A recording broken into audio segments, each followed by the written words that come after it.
भारत आ रहे एक जहाज पर शनिवार को लाल सागर में मिसाइल अटैक हुआ। इसकी जिम्मेदारी यमन के हूती विद्रोहियों ने ली है। जहाज का नाम एंड्रोमेडा स्टार बताया गया है। ये तेल लेकर भारत आ रहा था। शिप के मास्टर ने जानकारी देते हुए बताया कि हमले में जहाज को मामूली नुकसान पहुंचा है। अमेरिकी सेना के सेंट्रल कमांड के मुताबिक घटना शुक्रवार शाम 5:49 पर हुई। जहाज ब्रिटेन का है, जिस पर एंटीगुआ और बारबाडोस का झंडा लगा था। अटैक के बावजूद जहाज अपने रास्ते पर आगे बढ़ रहा है। इसने रूस के प्रिमोर्स्क से यात्रा शुरू की थी और ये गुजरात के वाडीनार पहुंचने वाला था। जहाज पर कई मिसाइलों के साथ 2 बार हमले हुए।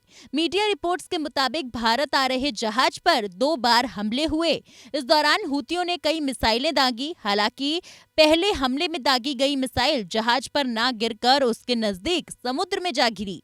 वहीं दूसरे हमले में जहाज को नुकसान पहुंचा। लाल सागर में जहाज पर हमला कई दिनों की शांति के बाद अचानक हुआ है। इससे पहले इजराइल के साथ तनाव के बीच ईरान ने भारत आ रहे एक जहाज को होर्मुज पास से कब्जे में ले लिया था। ईरान ने कहा था कि जहाज बिना मंजूरी उनकी समुद्री सीमा में घुसा था। जहाज के क्रू मेंबर्स में 17 भारतीय और 2 पाकिस्तानी भी थे। ईरान ने पाकिस्तान के 2 नागरिकों और भारत की एक महिला क्रू मेंबर को छोड़ दिया, जबकि बाकी 16 भारतीय अभी भी ईरान की कैद में हैं।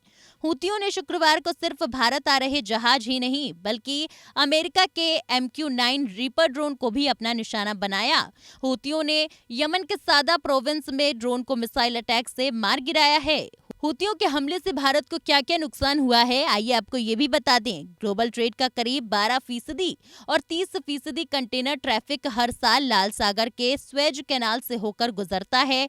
हूती विद्रोही के हमले से यूरोप और एशिया के बीच मुख्य मार्ग पर अंतरराष्ट्रीय व्यापार को समस्याओं का सामना करना पड़ रहा है। भारत का 80% व्यापार समुद्री रास्ते से होता है, तो वहीं 90% ईंधन भी समुद्री मार्ग से ही आता है। समुद्री रास्ते में हमले से भारत के कारोबार पर सीधा असर पड़ता है। इससे सप्लाई चेन बिगड़ने का खतरा है। अमेरिकी मीडिया ब्लूमबर्ग की रिपोर्ट के मुताबिक लाल सागर में लगातार हो रहे हूतियों के हमलों के कारण अंतरराष्ट्रीय ट्रेड पर गंभीर असर पड़ रहा है। भारत से यूरोप के लिए डीजल की सप्लाई पिछले 2 सालों के सबसे निचले स्तर पर पहुंच गई है। इसमें करीब 90% की गिरावट दर्ज की गई है। वहीं एशिया से यूरोपियन यूनियन यानी कि EU और ब्रिटेन जाने वाले कार्गो के शिपिंग चार्ज बढ़ गए हैं। बता दें कि हूतियों से निपटने के लिए अमेरिका ने करीब 10 देशों के साथ मिलकर एक गठबंधन भी बनाया है, जो लाल सागर में हूतियों को रोकने और कार्गो शिप को हमले से बचाने का काम कर रहा है। यूरोप से सामान लाने के लिए भारत के पास ये 2 रास्ते हैं। इजराइल हमास जंग के बीच फिलिस्तीनियों के समर्थन में हूती विद्रोही लगातार लाल सागर में जहाजों पर हमला कर रहे हैं। इसकी वजह से कई जहाज अपना रास्ता भी बदल रहे हैं। तो वहीं हूतियों के हमले के जवाब में अमेरिका और ब्रिटेन ने मिलकर अब तक 4 बार यमन में हूतियों के ठिकाने पर एयर स्ट्राइक की है।